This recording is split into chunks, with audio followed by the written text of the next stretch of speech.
বাজারের একজন প্রতিষ্ঠিত ঘর মালিক, সেখানে আমার প্রতিষ্ঠান রয়েছে।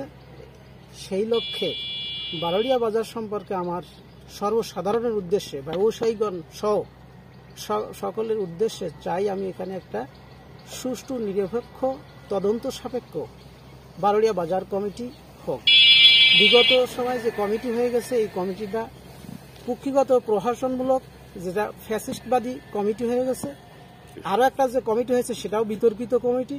আমি ঊর্ধ্বতন কর্তৃপক্ষ মহলের কাছে আবেদন জানাই যে বারোড়িয়া বাজার যেহেতু সর্বসাধারণ সর্বজনগণের প্রয়োজনের তাগিদে যে বাজার উন্নয়নমূলক কাজ হবে, সেই কাজের লক্ষ্যে এবং বারোড়িয়া বাজার কমিটির উন্নয়নের স্বার্থে যে কমিটিটা আসবে, এই কমিটিটা সাধারণের গ্রহণযোগ্যমূলক কমিটি হোক, আমি সেটাই আশা করি। এবং ঊর্ধ্বতন কর্তৃপক্ষ ইউনো স্যার সহ ডিসি এডিসি যারা আছেন, আমি সবার কাছে আবেদন জানাই যে এখানে কমিটিটা নিরপেক্ষ নির্বাচিত কমিটি হোক, যে কমিটিটা ভোটারের মাধ্যমে এই কমিটিটা উপহার হোক, বারোড়িয়া বাজারের উন্নয়ন হোক, এইটাই কামনা করি।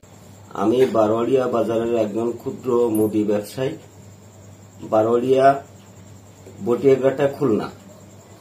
আমি মনে করি, ব্যক্তিগতভাবে মনে করি, বারোড়িয়া বাজারের একটা ব্যবস্থাপনা কমিটির দরকার। বিগত দিনে একটা কমিটি ছিল, নির্বাচনের মাধ্যমে কমিটি হয়েছিল। সে কমিটিটা মেয়াদ শেষ হয়ে আরো 1 বছর উত্তীর্ণ হয়ে গেছে। এখন নতুন করে একটা কমিটি বারোড়িয়া বাজারের প্রয়োজন বলে আমি মনে করি। সেই কমিটিটা সুস্থ, সুন্দর, নিরপেক্ষ, দলমত নির্বিশেষে সুন্দর একটা কমিটি যাতে টিওনো স্যার উপহার দেয়, আমি স্যারের কাছে সবিনয় অনুরোধ জানাচ্ছি। সেটা সেই কমিটিটা যেন নির্বাচনের মাধ্যমে হয় এবং সুস্থ সুন্দরভাবে একটা কমিটি হয়, তাহলে আমরা বাজারে ব্যবসায়ীরা সুন্দরভাবে ব্যবসা করে জীবনযাপন করতে পারবো। আমি মোহাম্মদ জিয়াউর রহমান শেখ, বারোড়িয়া বাজার দীর্ঘ 20 বছর ধরে ব্যবসা করি। কিন্তু আমরা চাই নির্বাচনের মাধ্যমে একটা কমিটি হোক, তাহলে কারোর দ্বিধাদ্বন্দ্ব থাকবে না। আর যার সে যদি পকেট কমিটি করা হয়, তাহলে ব্যক্তি এসে যায়, তাতে মানুষ গ্রুপিং হয়ে যায়। কিন্তু আমরা চাচ্ছি যে একটা নির্বাচনের মাধ্যমে কমিটি হলে সবচেয়ে ভালো হয়, সবার মনের আশা পূর্ণ হয়। যে কাজটা হতে পারে, জনসমর্থ আছে, সেটি হবে, ভালো কাজ যে করবে তারও আমার সমর্থ জানাবো। সেইভাবে আর এইভাবে করবো। যাতে এর আগে একটা কমিটি হয়েছে, কমিটিটা ভেঙে গেছে। দীর্ঘদিন যে কমিটিটা ছিল, সে কমিটিটা ভেঙে গেছে, চেয়ারম্যান এসে ভেঙে গেছে। আর নতুন কমিটিতে অনেক মানুষ করতে চাচ্ছে, কেউ পকেট কমিটি করতে চাচ্ছে, কেউ ব্যক্তি ইমেজে চাচ্ছে, কেউ চাচ্ছে। মানে আমরা চাই নির্বাচন মাধ্যমে হোক। আসলে এই দুইটা কমিটিতে কি সমস্যা বলে আপনি মনে করেন? এই দুটো কমিটির সমস্যা হচ্ছে এই যে ওদের মতন ওরা করতেছে, বাজারের বাসীকে সবাই না নিয়ে অনেকের সাথে স্বাক্ষর নিচ্ছে, কিন্তু কেউ বুঝতে পারতেন না স্বাক্ষরটা কিসের জন্য নিচ্ছে। আমার কাছে চাইছিলাম, আমি স্বাক্ষর দেবো না, কারণ আমরা তো বুঝতে পারতেন না কি হচ্ছে। একটা বসাবসি হবে, পরিবেশ হবে, তারপর নির্বাচনের মধ্যে আসুক, এমনি আসুক, কিভাবে ওইটা তো বুঝতে পারলাম না, তাই তো আমি সই করিনি।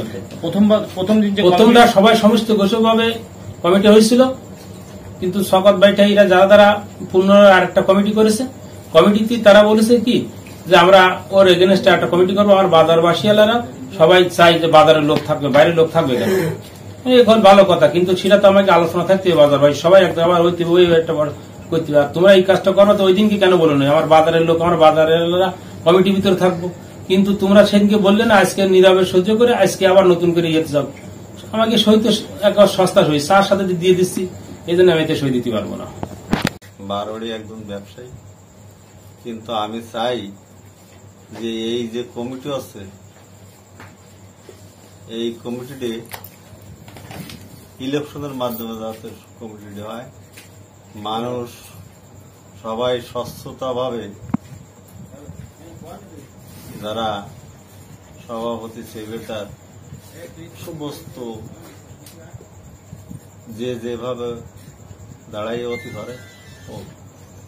আমি মোহাম্মদ নাজমুল শেখ, বারোড়িয়া বাজারের একজন ব্যবসায়ী। আমি চাই বারোড়িয়া বাজারে একটা সুস্থ সুন্দর পরিবেশে একটা নির্বাচন দিয়ে কমিটিটা গঠন হোক। নির্বাচনের মাধ্যমে একটা কমিটি, ভালো একটা কমিটি হোক, এটাই চাই। আল আমিন, আমি বাজারের স্থানীয় দোকানদার। আমরা চাই যে এইখানে বাজার কমিটিটা সুষ্ঠু সুন্দরভাবে হোক। আমরা কোনো দল অথবা কোনো ব্যক্তির ইচ্ছায় অনিচ্ছায় এটা চাই না। আমরা চাই সবার অংশগ্রহণের মাধ্যমে নিরপেক্ষ এবং সুন্দরভাবে নির্বাচনের মাধ্যমে বাজার কমিটি তৈরি হোক। কাঠের ব্যবসা করি আর ওই গায়ে শ্রম দিই, মিস্ত্রি, নৌকো, বিভিন্ন ধরনের মিস্ত্রি কাজ করি। এখন মূল বিষয় হচ্ছে এই যে বারুলিয়া বাজারে যে ব্যক্তিত্ব মেরুদণ্ড সোজা করে দাঁড়াবে এইরকম একটা লোক এই 45 বছরের মধ্যে আবার পড়িনি। কমিটি আমরা নতুন করে সিলেকশন ভোট মাধ্যমে করতে চাই। পুরোনো দুইটা কমিটিতে সমস্যা কি ছিল? ও কমিটির আগে ওগুলো আমরা জানি না।